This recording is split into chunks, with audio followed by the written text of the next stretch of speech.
बटोगे तो कटोगे के बयान पर डिंपल यादव का पलटवार। इस तरह के बयान से लोगों को भटकाया जा रहा है। आज के युवा केवल रोजगार और नौकरी चाहते हैं। बेटियां चाहती हैं कि सुरक्षा मिले, किसान चाहते हैं कि खाद और बिजली मिले। उन पर इन बातों से कोई फर्क पड़ने वाला नहीं है। 9 सीटों पर हो रहे उपचुनाव को लेकर बोली डिंपल, बीजेपी तो 80 में से 80 सीट जीत कर बता रही थी और इनके इस चुनाव में सारे दावे फेल होंगे। मैनपुरी से दिनेश चंद्र चाक की होने जा रहे हैं। तैयारियां जोरों पे लगी है। बीजेपी की 9 सीटों पे दावा है कि वो 9 की 9 सीटें निकालने जा रही है। उपचुनाव को किस तरह से देखती है? सपा की क्या तैयारी है? मैं समझती हूँ बीजेपी का दावा तो ये भी था कि 80 में से 80 निकालेंगे।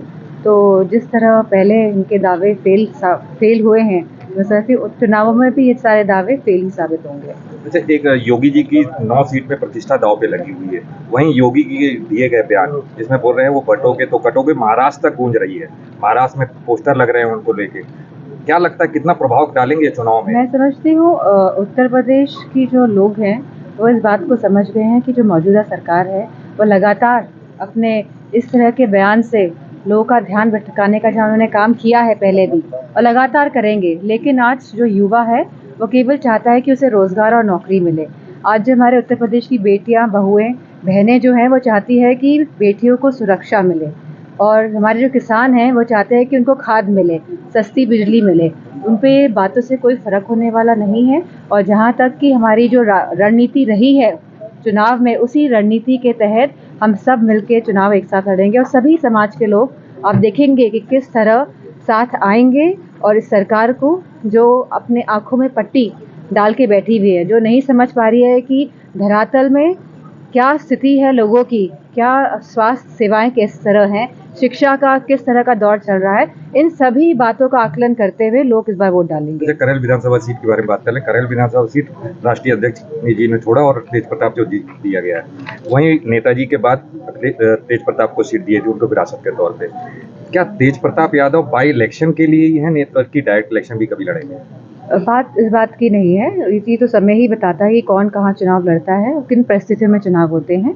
हमारी पूरी कोशिश रहेगी कि करेल विधानसभा सीट हम ज़्यादा से ज़्यादा मतों से जीत के आए। भाजपा अभी तक प्रत्याशी नहीं दे पाई है और अरिजीत का दावा कर नहीं, अच्छा है वो समझ के और आकलन करके और परिस्थितियों को देखते हुए अपने प्रत्याशी देना चाहती है, तो सभी पार्टी करती है, ये प्रक्रिया रहती है।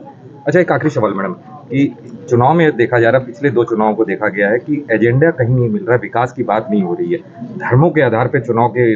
आप एकदम सही बात कह रहे हैं, लेकिन मुझे खुशी इस बात की है कि जो अयोध्या का परिणाम रहा है, तो पूरे देश में जिस तरह का मैसेज गया है कि लोग चाहते हैं कि परिवार में खुशहाली आए, लोग चाहते हैं कि परिवार में बच्चों को नौकरियां मिले, लोग चाहते हैं कि शिक्षा और साथ में स्वास्थ्य जो व्यवस्थाएं हैं, जो सरकारी व्यवस्थाएं हैं, वो सस्ती हो, जिससे कि सही इलाज, सही शिक्षा पाकर लोगों का, बच्चों का भविष्य आगे बढ़े।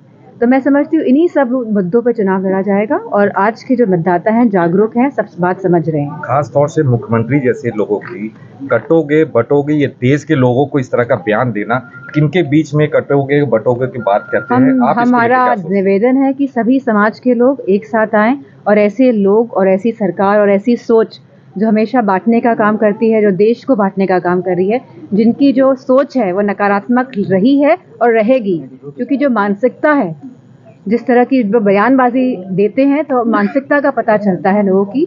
और हमारा कोई भी किसी से भी हमारा कोई विरोध नहीं है, लेकिन हमें समझना होगा कि इंसान की क्या मानसिकता है, क्योंकि जैसी मंशा होती है वैसी वह कार्य करते हैं।